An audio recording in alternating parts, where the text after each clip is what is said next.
Dennis Trillo, multi-awarded actor ng bagong henerasyon. Unang sabak pa lang niya sa pelikulang Aish Timas, kaagad nang naipamalas ni Dennis ang kanyang kalibre bilang isang mahusay na aktor. Kakabit ng mga papuri mula sa mga kritiko, ang sunod-sunod niyang pananalo ng acting award. Una na rito, ang Best Supporting Actor Award na nakamit niya sa nakarang 2004 Metro Manila Film Festival.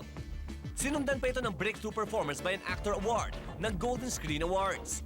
Si Dennis din ang nagwagi bilang New Movie Actor at Best Actor sa Star Awards for Movies. Best actor in a leading role is Dennis Trillo for Aish Timas, 1941. Napakalaking karangalan po para sa akin ang makatanggap ng award na galing sa Film Academy. Maraming salamat po. Ang pinahuli ang Best Actor Trophy sa Luna Awards kagabi. Si Dennis, umaasa kayang makaka-Grand Slam sa award season ng kasalukuyang taon? Sa sunod-sunod na awards na kanyang napanalunan, anong pagbabago kaya ang inaasahan niyang mangyari sa buhay niya? Man of the Hour, live sa S-Files, ngayong hapon.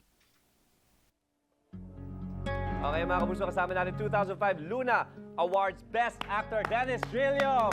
Congratulations, bro. Thank you, grabe. Grabe. Ano bang feeling nun? Halos sinakot mo na lahat ng awards. At saka feeling mo ba mag-Grand Slam ka this year?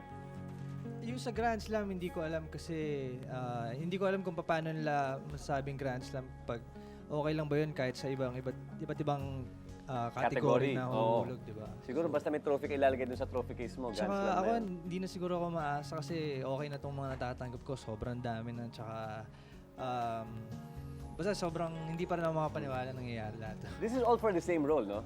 Yes, yung sa Aish Timas. Aish Timas. Nung ginagawa mo yung movie na yun, did you ever feel na, uy, mukhang award-winning or parang okay na role to, ah? Nung una, medyo nag-aalinlangan kami dahil syempre medyo delikado yung role. Tsaka, pero naisip namin na minsan lang dadating to na may mag-offer ng ganong klaseng role na first movie ko pa tapos ganon kahirap. Kaya tinanggap na talaga namin. Tsaka alam ko ma-exercise ko yung acting ganun. Pero amin nakapagtataka dito, iba't ibang category, ah. May Best Newcomer, meron kang supporting, tas meron kang naman actor. Best Actor. Ano yung naging basehan? Did you ever find out kung bakit sa iba supporting ka, yung sa iba ikaw yung parang lead? Sa totoo lang yun yung hindi ko maintindihan eh. Kasi siguro talagang iba't ibang panlasa lang ng bawat iba't ibang grupo ng mga tao sa industriya. Kaya ganun. Ang tanong dyan, how will you top this? Kasi itong role na to, gaya sinabi mo, delikado. Meaning very sensitive, kumbaga, di ba? Sensitive talaga. At saka career move yun on your part, di ba? To tackle a role like that. Make or break talaga yun eh. Oo. Pero siguro ngayon mas kailangan siguro maging mapili talaga ako dun sa mga roles na gagampanan ko. Kailangan siguro mas equally as good as yung sa Aish Timas. May nagtatanong nga sa akin, kailan mo dinededicate lahat ng mga awards na yan? Lahat ng awards na to para to sa pamilya ko, sa mami ko, sa daddy ko, sa mga kapatid ko. Tsaka syempre sa fans.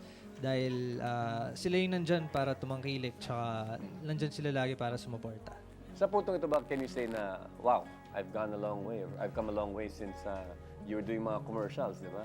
Hindi pa rin siguro kasi Hanggang ngayon, di pa rin? bago pa lang eh. First movie ko pa lang to. Tapos umaasa ako na sana marami pang mga susunod. At saka maraming mga co-actors na nag-congratulate din sa'yo. Oo nga, Nagbibigay ng nakakatuwa dahil Viola syempre, Pascual for one, di ba? I-congratulate ayun, you. mga idol ko yung mga yun. Kaya napakalaking talaga to para sa akin. Nakakagulat na isipin na kahit pa paano nakakahilera ko na sila sa isang kategorya. Sila. At syempre, patuloy pa rin si Darna. Lumilipad pa rin. Yun, Ano Darna. ba? Sino bang pipiliin mo sa kanilang dalawa?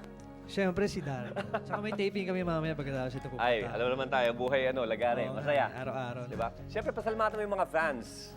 Yun, syempre gusto ko magpasalamat sa lahat ng fans, sa lahat ng sumusuporta. Sana huwag kayong magsawa. Dahil hindi ako magsasawa, lalo na ngayon na napakaraming parang na dumadating sa akin. Inspirasyon to para magtrabaho ng mas mabuti. Okay? Dennis, congratulations. Thank you. And feeling ko mag-Grand Slam ka. Pasok na pasok yan. Mga kapuso, Dennis Trillo, best actor talaga. Okay. Mga kapuso,